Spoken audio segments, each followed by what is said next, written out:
Hello and welcome to the last 7 days. I'm Brian Spellman. And this is Andrew Sparrow looking for the Friends signature tune, which I've been crying out for I don't know how long, and I end up with the BBC World intro or something. Yeah, there's some copyright law or some crazy thing happening that's preventing that, but we'll figure it out somehow. I'm moving. Let's move to China. We don't have that over there, do we? I, I mean, I guess you can. You know, I'm just going to say that today is Friday, November the 10th, and we're going to spend the next few minutes talking about the news over the last week and how it impacts our world of PLM, CAD, MES, MOM, MFG, and all the other TLAs that you can think of. First off, we're just going to dive into some aerospace news and figure out what's going on there. You bet. Ready, set, go.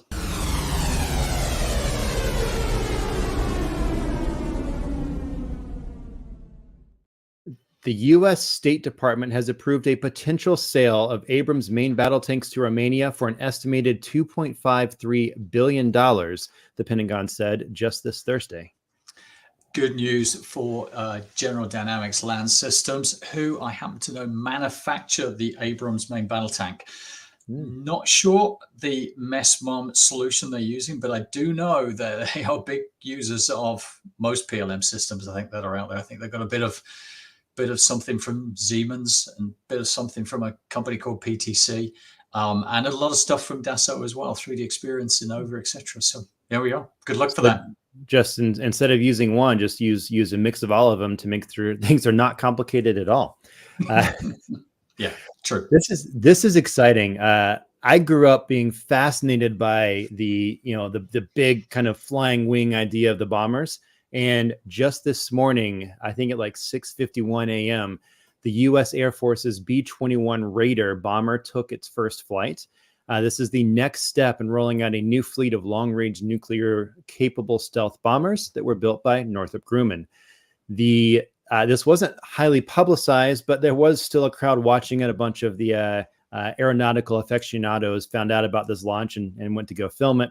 The B-21, which carries the same flying wing shape of its predecessor, the B-2, will be able to deliver conventional and nuclear weapons around the world using long-range and mid-air refueling capabilities. And the Air Force plans to buy at least 100 of these planes at a mere estimated $750 million each. Fun trivia fact is that the B-1 and the B-2, which are going to be replaced by this over time, cost about $60,000 per hour to operate. Stiff. That's painful. Expensive war, isn't it? Anyways, the Bulgarian parliament, talking of battle and things like that, the Bulgarian parliament okays a $1.5 billion purchase of Stryker fighting vehicles from the US. Stryker is a family of 8-wheeled armored fighting vehicles produced by General Dynamic Land Systems. They're having a heck of a week. In Canada for the United States military, in various configurations, it can transport inventory, or even infantry, and use different weapons, engineering, and electronic systems. The total of 7 countries operate the Stryker-based vehicles, including the US and Ukraine, which since March has received 189 of them. You know, if you are transporting infantry, I guess it is an inventory of infantry. So you're probably right there. Thank you. All of this moving around kind of brings up one thing, that it's sort of a stigma to talk about mental health, right? Just on Thursday, the FAA said that it's going to name a panel to provide recommendations that will address the barriers that currently prevent pilots from reporting their mental health issues. This is something that has a lot of new urgency since last month. You may have heard about the off-duty Alaskan Airlines pilot who tried to disable the engines of a jet while in flight and told police afterwards that he was suffering a nervous breakdown. And there's been a report in July from the Inspector General's office that found that the FAA's ability to mitigate safety risk is limited by the pilots and their reluctance to disclose mental health conditions. That's a lot of expensive stuff in A&D, I've got to say. But I've got to say probably the most expensive is that article you've just said. I mean, you've got a pilot who's being shackled from sharing his state of mind as an issue, and he's looking after the lives of hundreds of passengers. That sounds like complete craziness. So Tough. Yeah, all of this brings to light that both with regulations involving spending of money or reporting of mental health, companies have to rely on more than just their own products, their own product life cycle, their own planning and marketing, because there's a whole heap of requirements and regulations that happen outside of their control that they have to deal with. Sometimes the governments basically effectively get to have a lot to say as to whether something's going to be successful or not. Yeah, very true, very true. To me, out of those bunch of things, the top two things I think these companies need to be considering. Number one, for all this cross-border trade, etc., is international regulatory compliance. For me, this is the number one. The system should facilitate document compliance with the regulatory requirements of Bulgaria and Romania specifically, to ensure the traceability and transparency of the manufacturing processes. And secondly, supply chain integration flexibility. They're going to need to hugely integrate their supply chains to help streamline the production processes, to ensure timely delivery and enable a lot of adaptations to changes in demand or specs that are going on and in front of them. Yeah, and of course, when they have to figure out how to streamline and be efficient there, then they also have to deal with the customization and the configuration management, because not all planes in the sky are identical. Yeah, and that reminds me of the last one is the manufacturing systems should support the efficient execution of the processes for what will be those diverse configurations, allowing for flexibility in your production lines and the overall quality control. So they've got a lot going on. But now I feel like I'm getting into a critical thread show Yeah, that's here and going deep. But before I do go into that, we're going to bring on early. Oh yeah. What are you doing here now? I mean, aren't you normally the end of the show, Greg? Normally I'm the end of the show, yes, but it's good to see you too. I was watching here on the sidelines, and I've got one aerospace article that I'm happy to share with you guys. But before I jump into that, I think your FAA article in the conversation on mental health is just too important to not jump in on, right? There's a couple reminders that I would have for people watching. One, when anyone says work-life balance, and we've talked about this in previous weeks, right? When anyone says work-life balance, they're also directly referencing their mental health, and that might look at a number of different ways. I'm a firm believer that leadership and management need to be trained and well versed in mental health awareness, right? The skills to both recognize signs of mental health issues and how to respond to those real life situations that I think we're going to see more and more of pop up if we don't get ahead of this, right? Having a conversation around mental health still needs to be normalized. Conversation around things that impact mental health, physical health, workplace environment, individual workloads, nutrition, sleep. Sleep is huge. All of these conversations need to be had and need to be normalized in the workplace, right? It's important. It's important to the work that we do every day. And then HR is responsible for making sure that the benefits that are offered are aligned to support those initiatives. So yeah. And last thing, and I'm going to die on this hill. Sorry to the two of you, but mental health days not only need to be standard, but they need to be encouraged, right? Managers need to be so in tune with their direct reports that they should be able to encourage those mental health days as and whenever needed. Yeah, being married to a therapist. Sir, I just dropped a bit of my alkaline water and I'm quite distressed. I think I may need a mental health day. Andrew, take 5 minutes. Take 5 minutes on me. Thank you. But seriously, I'm with you, Greg. The only challenge I've got is that I hate these sweeping generalizations that is trying to say this is for everybody. I think everybody's an individual, and mental resilience is an individual thing. Very much so. Yeah. We were talking about that. You've got battle. You pick a special forces guy out of the jungle and you say you need a mental health day because you've just had an upset whatever dog. He's probably going to say, get out of here. But then there's other people that's going to be extremely stressful for it. It has to be individually based. That's the only thing I would say add to that. Yeah. And I think it's learning to be, to your exact point, it's learning to be sensitive to those differences, right? We're all going to have those individual pieces. So I appreciate that insight. Yeah. Yeah, it's been neat watching just over the past, 5 years. I think a lot of this happened when the world shut down for quarantine, COVID and everything. but mental health awareness and understanding that it is more than just I spill my water, but actually like an important thing, right, is happening. And but I think, Greg, you said you had another article too. I did. I don't want, I don't want to overshadow anything. But Virgin Galactic, I don't know if you guys heard, Virgin Galactic cut their workforce this week by 18%, approximately 185 employees, in a bid to cut costs, right? They're working on cutting costs. It sounds like they are planning to save around 25 million. And so shares, of course, spiked up a little bit, about 15%. I'm not 100% sure. I could see it from an organizational standpoint, but do you guys know why Virgin Galactic or any company might be laying off some or part of their workforce? Well, I mean, there's only really two reasons, isn't it? Either you're not making enough money, and as we know, they're not commercially viable at this stage. They're not out there. I mean, I do know they've sold a lot of seats to multimillionaires, billionaires, etc. So I don't think sales is an issue. I think probably it's the cost side of things. I think perhaps the design and the engineering piece has taken longer than expected, if I was to take a guess at it. They came out the gate well. We saw Branson go up, I think, last year. That looked really cool. But I think maybe by this time they'd expected a commercial flight to be going on. But it's not. So maybe there's just been some delays in design and engineering. Yeah.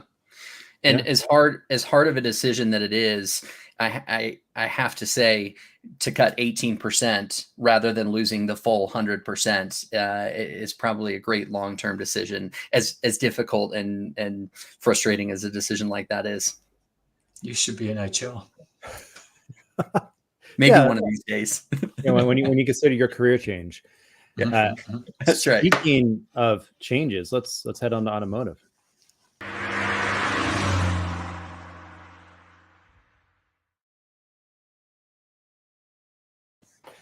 So Fisker is in talks with 5 car makers for production capacity partnership.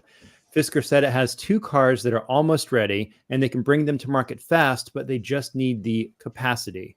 This California-based startup has 1 vehicle on the market, an SUV called the Ocean, which is being launched from a factory in Austria. And it has 2 further models, a pickup and a smaller SUV, that are supposed to be released by 2025. There's an SUV called the Pear that's going to be built in Foxconn in Ohio. But they're saying that for both of these models, further capacity is needed to get their plans out here. And I guess main capacity is something that keeps coming up and up in this whole EV discussions that we have. Yeah, it's interesting, Fisker. I'm personally interested in that Ocean. I think it looks like a great vehicle. They've got a really interesting finance model with it, etc. And I think they're doing pretty well. But I've got to say, ironically, I'm not aware of their system landscape. The one thing for sure, though, is they're going to need to accelerate product lifecycle for model development, learn quickly, don't abdicate manufacturing to build these things at scale. I think Tesla taught everybody you need to keep hold of manufacturing, at least from a process understanding perspective, even if you're not manufacturing themselves, because you've got to be able to really push your suppliers at all times. So I think it's going to be interesting. And you're right, EVs and manufacturing, there's a lot of stuff they got to put together. Yeah, Andrew, you just mentioned your interest in the Ocean. I'm curious, do you know what the Ocean said to the beach? Oh, God. Nothing. What did the Ocean say to the beach, Brian? It just waved. Okay. Yeah. Just waiting. Well, and I'm going to wade on into the next article. Tesla to roll into South America with first steps in Chile. Tesla is looking to make inroads in South America, namely Chile. The registration included other commercial activities like the generation and supply of power and electricity. Interesting enough, Chile has one of the world's largest lithium reserves and announced a plan earlier this year to take state control of the country's lithium supply. Very interesting, because there's one debate that goes on is who has either a lease or ownership of most of these cobalt lithium mines. Didn't realize there was some down in Chile. As a reminder, China's BYD, one of the largest electric car producers, announced it was opening a 290 million battery component plant in Chile earlier this year. Their Tesla, just going back to manufacturing, is a good example of how this unstoppable brand is moving ahead confidently because they've learned how to manufacture at scale. There you go. Yeah, speaking of moving ahead confidently or unconfidently, Volkswagen says that they aim to bring under $35,000 costing EVs to the US over the next 3 to 4 years. But China's NIO says they're not so sure about moving ahead here. So Volkswagen has basically just said, hey, we're going to do this. We are going to make some cars. We are not scaling back. That was their direct quote. We are not scaling back our plans for the EVs in the US market. But China's NIO said that they're still debating an entry into North America. They said this in a call on Thursday, saying that things have changed in terms of geopolitics, global supply chains, and other factors affecting a decision to sell its cars in the US. So it's interesting seeing these two very different perspectives. Volkswagen is considering putting plants in Chattanooga, in Tennessee, in Mexico, and South Carolina assembly plant for their new subsidiaries or their subsidiary Scout. And they're also looking at localizing assembly of battery packs for these EVs to qualify for an additional incentive under that Inflation Reduction Act that I think Greg told us about just a couple weeks ago. Unlike Joseph, who didn't tell us about this VW plant going into Puebla, Mexico, we need to talk to him about that. That is a lot of stuff going on in automotive. I got to say, all EV related as well. Good stuff. Yeah, it's all bringing to light what we've talked about a bunch is that these companies have to figure out how to manufacture, how to deal with capacity and the supply chain, time to market, all of those things. Yeah. And top kind of two things for me on this that they need to be considering: supply chain optimization. They're all dealing with these kind of expansion plans, either through partnerships or market entries. Optimizing that supply chain and collaboration with suppliers are critical for enhancing efficiencies. They've got procurement of raw materials, managing component supplies, ensuring streamlined flow of parts, et cetera, et cetera. So they really need to kind of bring that supply chain together through PLM collaboration so they can get the lead times down and really up the production efficiency. And I think secondly, which is similar to aerospace and defense, which is international regulatory compliance, localizing manufacturing. We talk about it week in, week out, reshore. Localizing manufacturing starts to get aligned with the local compliance issues. Integrating your product life cycle to manufacturing across product design changes, BOM, and quality control, absolutely critical. Don't just PLM it and then hope for the best. You've got to integrate the whole digital thread. Speaking of absolutely critical, what you just said, I think you just outlined a future critical thread show for us here. Thank you, sir. It's true. If I was going to jump in though, right, an EV under 35,000 would be huge for consumers in the U.S. market. Tesla's talking about it, but let's see who gets there first. I was going to say competition's really going to heat up, right? So after seeing, and I know Andrew, you might talk to me about this, but UAW, after all the UAW strikes, this might make things a little more difficult for Ford and GM and Stellantis. The most difficult is the battery. It's the price of that battery. It's trying to get that down to be more affordable. And, I guess what you can do is try to reduce the size of the battery. And that's true. Only travel a few miles per day. We'll get into this more during the people and culture section here, but manufacturers are really going to need to focus on two things, right? Upskilling their current workforce, but also collaboration with those global partners is going to be massive as they're leaning into it. Yeah. Speaking of all the manufacturing y'all are talking about, it just lets me know that it's time to move into our technology and manufacturing section. So ready, set, go. Soldier line.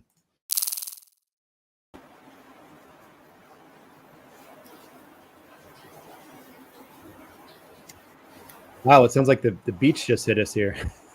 Joseph's in a tornado whirlwind. Hello, guys. How are you doing? Hey, Joseph. How you doing, Joseph? Well, sounds really good. You have a lot of different articles, guys, and yeah, I've been really interested about everything.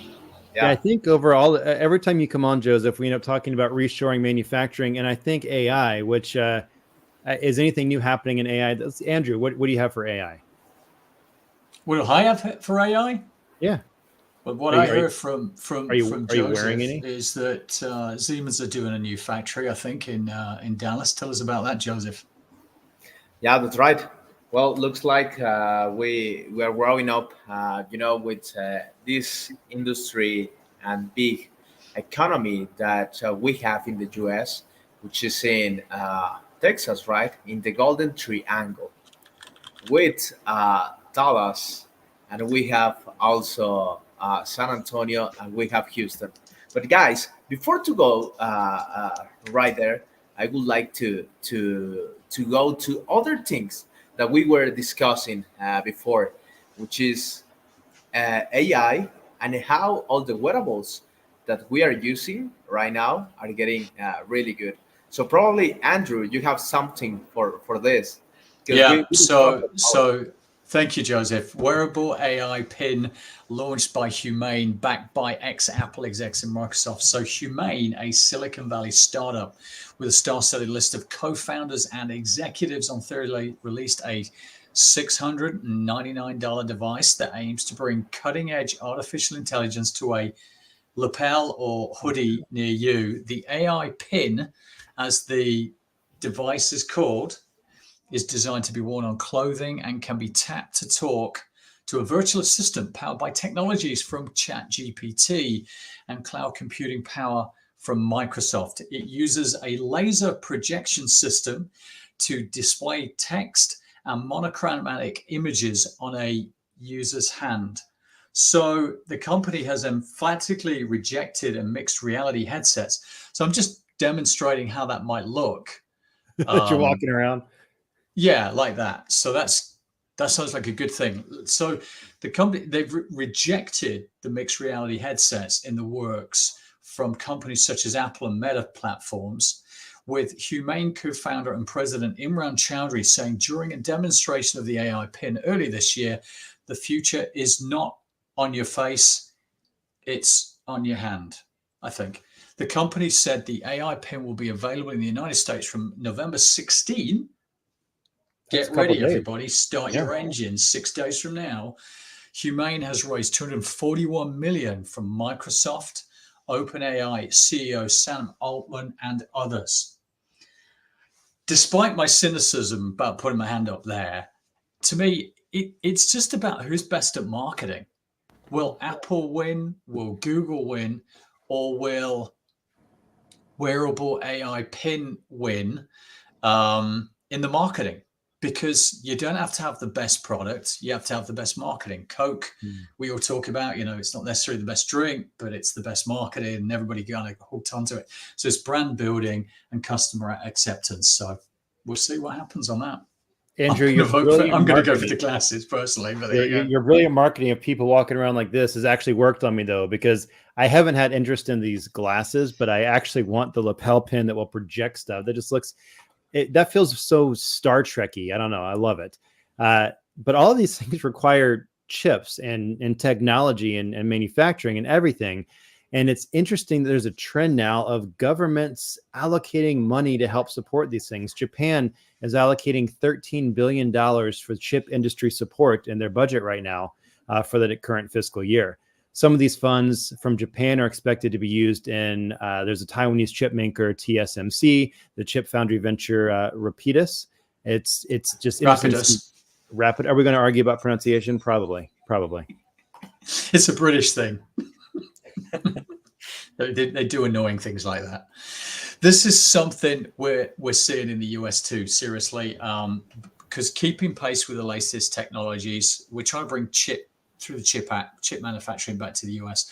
But the difficulty is actually keeping pace with the latest technologies, such as smaller nanometer processors, three-dimensional integrated circuits. Huge investments are needed in R&D, and that's before we even get into the whole supply chain issues of raw material availability. So fully integrated supply chain, R&D, big challenges, big challenge. Good luck to Japan on that one as well. Yeah, Andrew, you just said trying to bring chip manufacturing back to the U.S., which I think brings us right back to what Joseph said about 5 minutes ago. Siemens and what they're up to. Yeah, what's up with Siemens, Joseph? Guys, I have different comments to make right here. With the wearables and AI. Manufacturing. I love manufacturing. I love technology, but I don't know if you remember, probably 3 weeks ago, when I was talking about the collaboration between Ray-Ban and Meta, right? For these glasses, with augmented reality, That's powered. what I'm saying. Glasses. Exactly. You're right. You're right. These new glasses are powered by AI, right? And the article that you had, Brian, with Japan, investing for Yep. chips powered with AI, are also related too, right? So right now we have the other wearable, which is the camera right here with the sensors and also the laser of AI pin to see everything in your hand, all the directions, all the everything that you want to have. So looks like really interesting. Why? Yeah. Because, for example, right now we have the cell phone, right? That is the wearable that we use for everything. And the market could be between Apple and Samsung, I guess. Probably we have other competitors, Yep. don't understand this, but, you have or Samsung or Apple, right? The market is, you only have two different competitors. But right now, in this new party of AI, is bringing all different kind of things or devices to use. So looks like for me, it's like you're gonna go to Best Buy or to the supermarket, and what you're gonna pick. So you want to have your sensor right here, you want to have your glasses, or what you want to have your watch, or probably the Neuralink, right? Let's see how it goes. But everything is powered with AI. Yeah. Yeah. So I have a new my article that I have for this session, guys, is with Siemens.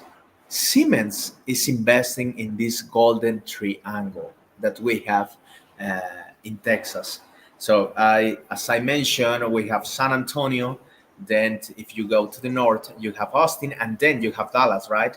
But one of the most important ports that you have for importing or for merchandising is also Houston. So this triangle is getting a lot of relevance and importance, right? So for everything, for technology, all the startups are investing right there. It's growing up with all of these markets, but Siemens is trying to develop and invest 150 million, right, in a new plant for data servers and for new devices, the new generation of hardware, Hmm. yeah, Yep. but for use that with AI. So now Very cool.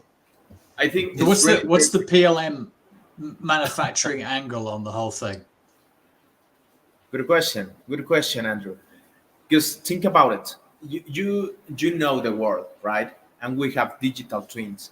We can design something to put something in different environments. But Okay. now, how you can design something for something which is AI, which is updating, and changing everything. Hmm. So that's gonna be really, really huge and challenging. Right there is the opportunity for PLM simulation and the digital twin. How to Got it. simulate what doesn't exist. Yeah, so digital twins are an interesting one because I mean, 5 years ago, everybody was running to the hills, and it's like, oh no, we don't want a digital twin. Give me an IoT device because it's cheap and cheerful, whatever. But now, I mean, certainly as we came out of COVID, everybody wanted to talk about a digital twin. I think we've overcome that little honeymoon of attention, and we're now into the reality of, okay, I think I want a twin. What's it going to do for me? What's the return on investment? What are you seeing as some of the most common mistakes people make when they're looking to introduce a process twin, the manufacturing process twin? Sweet question. I think I have three different points for this. The first one is knowledge of the people, right? Knowledge of the market. Hmm. Second one, we have what happened with the scope, with the customer, and everybody, right? The scope could be really wide, and we need to define that. Okay. And also, if you combine those two, you're gonna have expectations. Sometimes the expectations are unimaginable. You can have different things in the mind of your customer. So it's very important to define what you're gonna do, what is the step, what is the process to follow, and finally you can have progress and arrive to something. Yeah.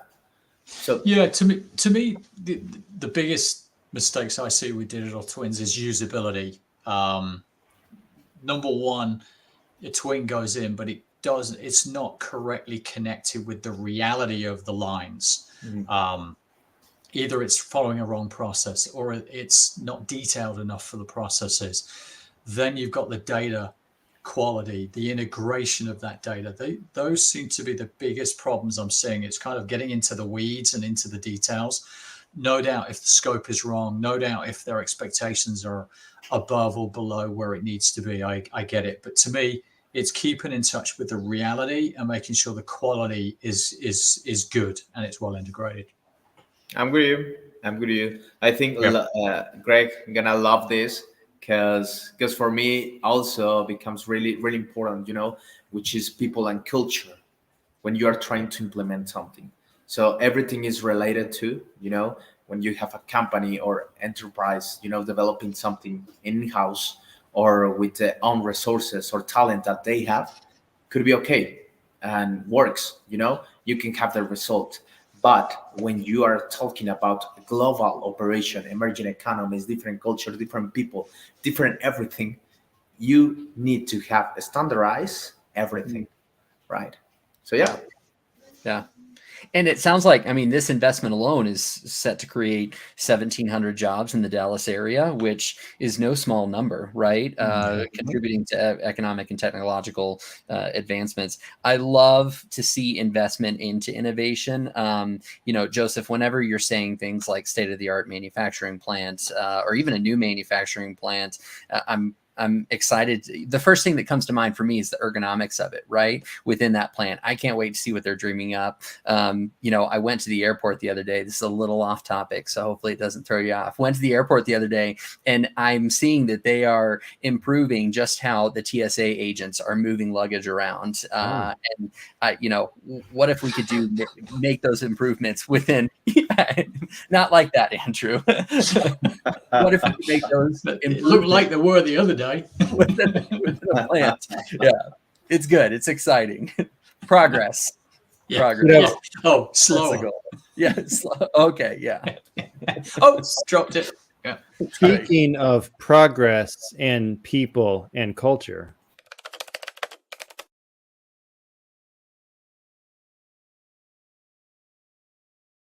Welcome to the last 7 days of people and culture. That was a perfect transition. Wonderful. Well, I'll just go ahead and jump in. I've got a couple articles here. 3M. 3M has been fined $312,000 in proposed penalties for 2 safety violations that led to I think these are recent violations, but they've had a kind of a history pass, right? 3M knew that a process was dangerous. May 2023, we saw a death in one of their factories. Court scenes in movies are some of my absolute favorite. My Cousin Vinny, Legally Blonde, A Few Good Men. We can all quote all of those. You want me on that wall. What's that? You want me on that wall? No. I would love to be a fly in the courtroom or in the lawyers' offices during these conversations. Are you sure that was Jack Nicholson's line? That's why. That's right. Oh, see, we can't all quote it. No, you're just not sure that you can handle the truth. I can't handle the truth. That's right. Yeah. And then we could talk about, I don't know. My Cousin Vinny. My Cousin Vinny is one of my favorites. It's fantastic. Let's keep going. Yeah. But big picture here. So I don't have a screen to bring up for the old movie review. Oh, you know what? We'll drop a link in the comments. Right? Is that what we'll do? Okay. So anyways, 3M knew that the process that they had was dangerous. They had somebody back in May get caught in between 2 rollers and passed away. And then unfortunately, they had that exact same or very similar something happen in February of 2022. So OSHA came in February of 2022. 3M and HR of 3M knew that their processes were not up to standard and needed to be adjusted, right? And so my question is, like, what part of the organization is responsible for things like this? To me, all parts of the organization is responsible for things like this. But do the frontline workers feel safe enough to report safety issues like these? It's HR's responsibility to ensure that the company is complying with all relevant safety and legal regulations. HR was certainly involved with the aftermath of February 2022. How in the world did it happen again just a year later? Well, a question I have here is, you just said there was 2 willful violations, and for a company of this size, what was it? 300,000 is not a huge amount of money, right? So that seems like an interesting number there. Yeah, very, very much so. I sit back and go, man, I would hate to be the person that's monetizing someone's life. That's, to me, I wouldn't be able to do it. I also sit back and go, what if I was on the floor, right? I can't even imagine being on the floor when something like that happens. Somebody who I work with side by side every day. So what kind of support, tying back into our conversation about mental health, what kind of support were the employees offered when something like that happens? Yeah. All right. On to hopefully more positive things. Sorry to bring it down a little bit. Nearly 75% of surveyed manufacturing executives say that their primary business challenge is attracting and maintaining and retaining a quality workforce. That's expected to continue in 2024. That comes from the National Association of Manufacturers. There's a number of different things. The article was referencing a couple things. From my perspective, I think people and companies, and it's not just manufacturers, but the manufacturing space is growing. So we've got to get innovative with our incentives, our hiring processes. We've got to be flexible, whether that's, remote work, hybrid work, compressed work weeks. I know that there's been a lot of conversations about what those compressed work weeks look like. Building the pipelines of your talent, building pipelines, future pipelines of future talent is important. For future work to be done, it's got to be important. And then you've got to build internal programs. I could talk about this all day, so feel free to stop me whenever, but you've got to build these internal programs that help upskill your current workforce, especially with all the changes. Going into this and not having a plan, you cannot and will not be able to hire and retain a quality workforce without a plan, regardless of the size of your organization, whether you're sub 50 employees or sub 50,000 or above 50,000. There's a lot that goes into it. What I think I hear you saying is that basically you love it when a plan comes together. I do. I love it when a plan comes together, but you got to have a plan for it to come together. It's true. Yeah. And you're right. It's the biggest issue. I mean, manufacturing is growing massively. It really is. Reshoring to add to that furthermore. But the idea of flexible working just makes a whole lot of sense. There's a whole lot of talent out there.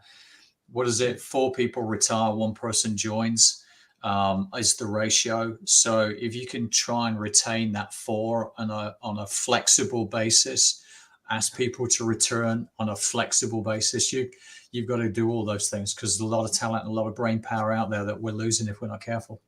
Yeah. Where's that knowledge transfer from one generation to the next? Absolutely. And automate and digitize, Yeah. Yep. We all just need to include AI pins. That's the new incentive is AI pins for everyone, right? Yeah. Well, that's got to be the new marketing for it too. Yeah. It sounds like you're basically saying that we thought we were going to do, when we said PLM over news in the last 7 days, that it was product lifecycle management. But I'm really hearing throughout this show, we have almost more of a trend that this is really like people life management tied into PLM and MES, MOM. Like there's a huge human factor to all of this that I think sometimes we just forget when we just start to read the news. People, process, technology. Yeah. It's important. It is very important. And Joseph, you just unmuted? Yeah, I was muted, I think, half of the session. But now I think I'm with you guys. I think really good articles this week, Greg. I'm really passionate about how you talk about manufacturing, people, and culture, and I think everything merge in some point. So let's see how it goes. AI with everything. Yeah, and I guess everybody, thanks for watching us today. We will see you all next week when we may all have our AI lapels by then. We'll see. And Fingers crossed. With one exception. Everybody but Andrew. And on that note, we'll see you all later. Later.